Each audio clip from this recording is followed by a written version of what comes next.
Assalamualaikum warahmatullahi wabarakatuh.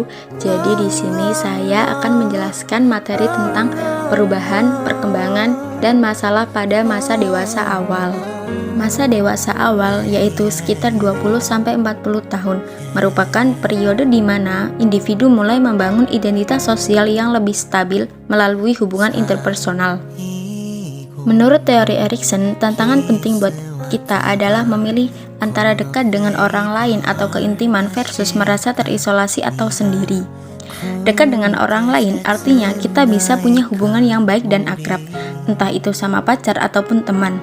Tapi kalau kita gagal membangun hubungan seperti itu, kita bisa merasa sangat kesepian, walaupun banyak orang di sekitar kita. Di masa ini, kita harus belajar hidup sendiri.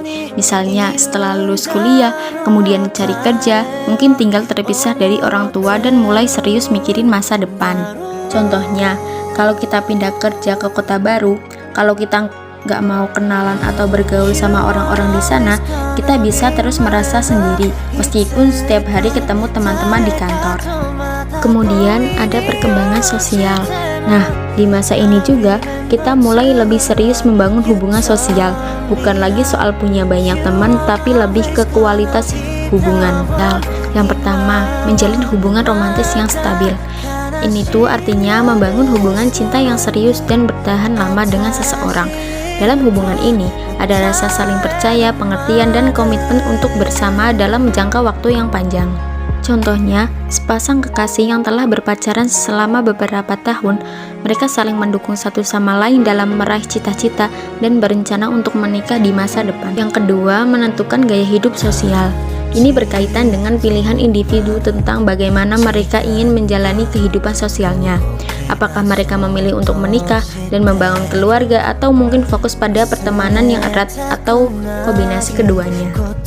Contoh yang pertama, yaitu seorang dewasa muda yang memilih untuk menikah dan memiliki anak, sehingga gaya hidup sosialnya banyak berpusat pada keluarga. Sedangkan contoh yang kedua, seorang dewasa muda lainnya yang memilih untuk tidak menikah dan fokus pada karir serta memperluas lingkaran pertemanan. Yang terakhir, ada adaptasi terhadap dunia kerja dan peran sosial baru. Ini adalah proses penyesuaian diri terhadap lingkungan pekerjaan dan peran-peran baru yang muncul seiring bertambahnya usia. Misalnya, peran sebagai atasan di tempat kerja atau peran sebagai orang tua dalam keluarga. Kemudian, contoh yang pertama, yaitu seorang yang baru lulus kuliah dan mulai bekerja harus belajar beradaptasi dengan budaya kerja, membangun hubungan profesional dengan rekan kerja, dan memahami tanggung jawabnya. Kemudian, contoh yang kedua, pasangan yang baru memiliki anak harus beradaptasi dengan peran baru sebagai orang tua, belajar merawat anak, dan membagi tugas rumah tangga. Kemudian ada masalah sosial. Yang pertama, ketidakstabilan relasi sosial. Di masa dewasa awal, hubungan dengan orang lain seringkali masih berubah-ubah. Pertemanan bisa putus nyambung, hubungan pacaran bisa kandas, dan bahkan hubungan dengan keluarga bisa mengalami pasang surut. Hal ini wajar karena orang dewasa awal masih mencari jati diri, menentukan prioritas, dan membangun kehidupan yang mandiri. Kemudian contoh yang pertama yaitu seorang mahasiswa yang awalnya punya banyak teman di kampus, namun setelah lulus dan masing-masing bekerja di kota berbeda, pertemanan mereka perlahan merenggang. Contoh yang kedua, seorang yang baru saja putus dengan pacarnya setelah beberapa tahun bersama dan kini harus belajar membiasakan diri untuk hidup sendiri lagi. Yang kedua, ada tekanan lingkungan. Orang dewasa awal sering kali menghadapi tekanan dari lingkungan sekitar seperti keluarga, teman, dan masyarakat untuk segera menikah, memiliki pekerjaan yang stabil, atau mencapai kesuksesan finansial. Tekanan ini bisa membuat mereka merasa cemas, terbebani, atau tidak percaya diri jika belum mencapai ekspektasi tersebut. Contoh yang pertama, seorang wanita yang sering ditanya kapan menikah oleh keluarga besarnya saat acara kumpul keluarga, padahal ia masih ingin fokus pada karir. Kemudian contoh yang kedua, seorang pria yang merasa minder karena teman-teman sebayanya sudah memiliki rumah dan mobil, sementara ia masih berjuang mencari pekerjaan yang layak. Kemudian yang terakhir, perbandingan sosial. Orang dewasa awal seringkali membandingkan diri mereka dengan orang lain, baik melalui media sosial maupun dalam kehidupan nyata. Lihat pencapaian orang lain, misalnya teman yang sukses, teman yang sudah menikah, atau postingan liburan di Instagram, bisa membuat mereka merasa iri, tidak puas dengan diri sendiri, atau tertekan untuk mengejar pencapaian yang sama. Kemudian contoh yang pertama, seorang yang merasa insecure setelah melihat postingan teman-temannya di Instagram yang terlihat bahagia dan sukses dalam karir dan hubungan mereka. Kemudian contoh yang kedua, seorang yang merasa tidak percaya diri karena teman-teman sekantornya sudah banyak yang dipromosikan, sementara ia masih berada di posisi yang sama. Kemudian ada kecemasan terhadap masa depan. Yang pertama, takut gagal mencapai harapan diri sendiri atau lingkungan. Di masa dewasa awal, banyak orang merasa cemas karena takut tidak bisa memenuhi harapan yang mereka tetapkan untuk diri sendiri atau harapan yang diberikan oleh orang lain, seperti keluarga, teman, dan masyarakat. Mereka mungkin khawatir tidak bisa sukses dalam karir, hubungan, atau bidang lainnya.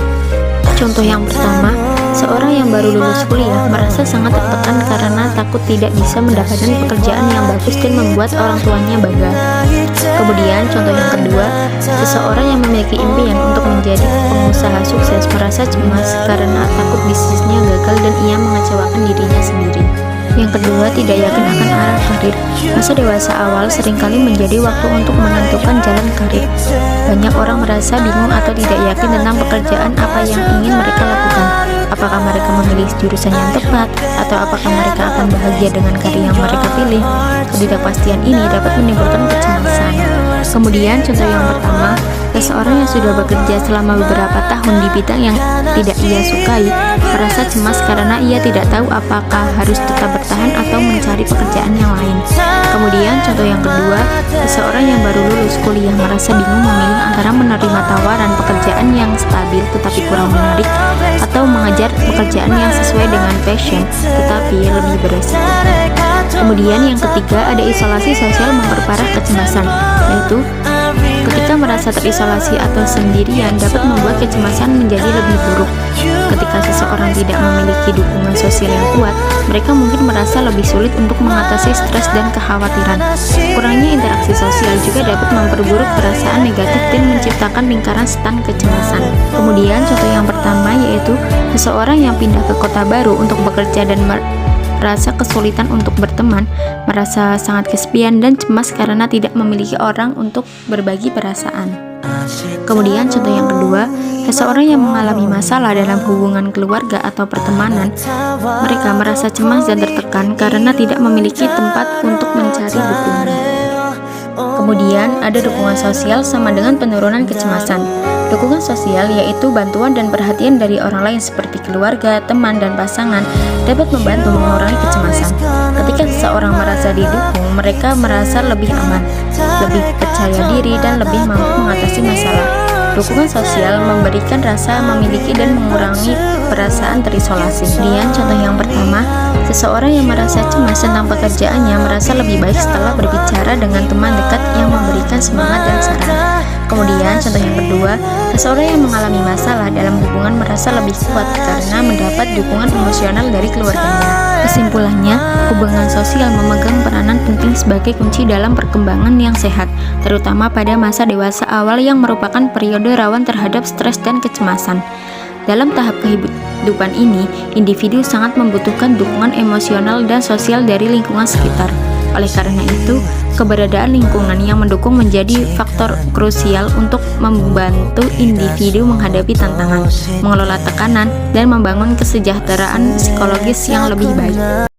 Kemudian ada Unity of Science, yaitu Quran Surah Ar-Ra'd ayat 28 yang berbunyi, Alladzina amanu wa tadma'inu qulubuhum bidzikrillah, ala bidzikrillahi tadma'inul qulub, yang artinya orang-orang yang beriman dan hati mereka menjadi tentram dengan mengingat Allah.